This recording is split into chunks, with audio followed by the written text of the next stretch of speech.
ኢትዮጵያ በግብርናው ዘርፍ የተለያዩ የሪፎርም እርምጃዎችን በመውሰድ ተግባራዊ ስታደርግ ቆይታለች። በዚህም የምርትና ምርታማነት አቅም ያደገ ሲሆን በምግብ ራሷን የመቻል ትግሏም ውጤት እያስገኘ መጥቷል። ይሁንና ግን በእርሻ መሬት በስፋት የሚስተዋለው የአፈር አሲዳማነትና ጨዋማነት በሚፈለገው ልክ ምርት እንዳይገኝ ፈተና ሆኗል። አፈር አሲዳማነት ክፋቱ፣ ተንኮሉ ይሄ በጣም ጮማ የሆነውን ትርፍ አምራች የነበረውን የሀገራችን ዳቦ ቅርጫት ብለን የምንጠራውን ምዕራቡን የሀገራችንን አካባቢ በከፍተኛ ሁኔታ ጎርቶታል። እስካሁን 7.2 ሚሊዮን የሚቆጠር መሬት ነው የተጠቃው። ከዛ ውስጥ 3.2 ሚሊዮኑ በጠንካራ አሲዳማነት ተጠቅቷል። ይህንን ለማከም የአፈሩን ጤንነት ለመመለስ መረባረብ ግድ ይለናል። ጨዋማነት ያልከው ቆላማ አካባቢ ላይ ነው በብዛት የሚገኘው። ከአሲዳማነቱ ደግሞ እሱ ይብሳል። እሱ 11 ሚሊዮን ሄክታር ነው ያጠቃው። አሁን በተለይ በመስኖ ስንዴና ለማለም ብለን ስንነሳ ወደዛ አካባቢ ያለውን አካባቢ መሬት በጣም አጥቅቶብናል። መንግስት ምርታማነትን ለማሳደግ የተለያዩ ጥረቶችን ሲያደርግ የቆየ ሲሆን ከፍተኛ ወጪን በማውጣት የአፈር ማዳበሪያን ወደ ሀገር ማስገባቱም ለዚህ ጥረቱ ማሳያ ነው። ይሁንና በአፈር አሲዳማነትና ጨዋማነት በተጠቃው የእርሻ መሬት ሳቢያ 71 በመቶ የአፈር ማዳበሪያ ውጤታማ መሆን አልቻለም። የኢትዮጵያ መንግስት ማዳበሪያን ለመግዛት በአመት እስከ 2.3 እስከ 2.5 ቢሊዮን ዶላር ወጪ ያደርጋል። በጣም በውድ ዋጋ ነው መግዛቱ አንድ ነገር ሆኖ ማጓጓዙ ወደ አርሶ አደር ማድረሱ በራሱ ትልቅ ስራና ትልቅ ጫና ያለበት ነው። ነገር ግን በታመመ አፈር ላይ ማዳበሪያን መጨመር ግሉኮስ ላይ ላለ ሰው የዶሮ ወጥ እንደማቅረብ ነው የሚሆነው። ማዳበሪያን ዝም ብለን መሬት ላይ መነስነሱ ፈውስ ያመጣ። መጀመሪያ መሬቱ መታከም አለበት። 71 ከመቶ የማዳበሪያ ንጥረ ነገር አሲዳማ አፈር ላይ የተጨመረ እንደሆነ አፈሩ ራሱ ይቅመዋል፣ አፈሩ ይበላዋል። ፊክሴሽን ብለን ነው የምንጠራው። ከዚህ የተነሳ ገበሬው ይከስራል፣ የሀገር ሀብት ይባክናል። ይህንን ማስቆም መቻል አለብን።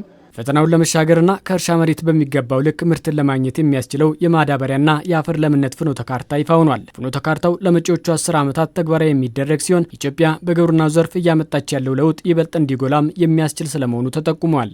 ጠለቅ ባለ መልኩ ምርምር ተደርጎ ጥናት ተደርጎ ፍኖተ ካርታ መዘጋጀት አለበት የሚለውን ይዘን ነው። ይሄ ፍኖተ ካርታ የኢትዮጵያ ብቻ ሳይሆን በአፍሪካ ደረጃ የአፍሪካ የማዳበሪያና የአፈር ጤንነት ፍኖተ ካርታ በ2024 በናይሮቢ ተዘጋጅቷል።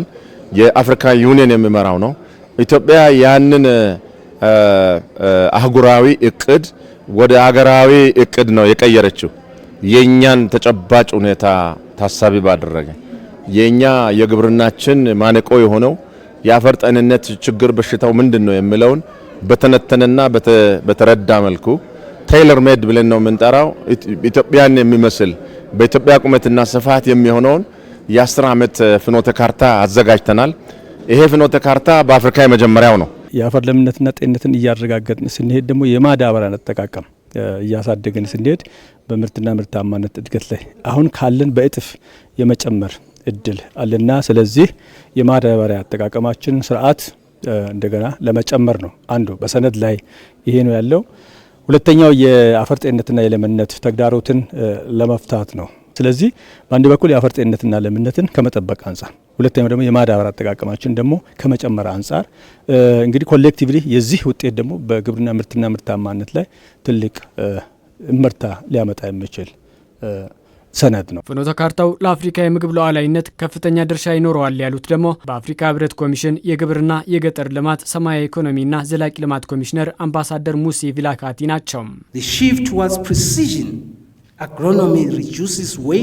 ወደ ትክክለኛ የግብርና ጥናት የሚደረግ ሽግግር ብክነትን ይቀንሳል፣ ምርትንም ያሻሽላል፣ እናም አካባቢን ይጠብቃል። ይህም ለመላው አፍሪካ ጥሩ ተምሳሌት የሚሆን ነው። ትክክለኛነቱን ወድጄዋለሁ፣ ምክንያቱም እኛ በምንፈልገው ቦታ መተግበር ብቻ ሳይሆን መጨረሻ ላይ ተመሳሳይ አፈርን ለአደጋ ስለሚያጋልጥ ነው። ይህም ለ10 ዓመታት የሚዘልቅ ነው። አሁን ወደ ተግባር ለመቀየር መራመድ አለብን። አፈሩ የሚፈልገው በትክክል መተግበርና ወደፊት መሄድም አለብን። በእኔ እይታ እዚህ ያለ ግለሰብ ይህ የኔ ኃላፊነት ነው ብሎ መናገር መቻል አለበት። ምን አይነት ማዳበሪያ መመልከትና የኔ አፈር ይዘት እንዴት ነው የሚለውን መረዳት አለብን። ለአፍሪካ መሻሻል አብረን እንንቀሳቀስ የሚሉትን እያየው ነው። ምክንያቱም የኛ ስራ አፍሪካ ራሷን መመገብ እንድትችል በአህጉራችን ተጽዕኖ መኖሩን ማረጋገጥ ነው። ምግብ ከውጭ ለማስገባት በየዓመቱ እስከ 100 ቢሊዮን ዶላር እያወጣን ነው እና ያንን እንቀይራለን። እኛ ማድረግ የምንችልም ይመስለኛል።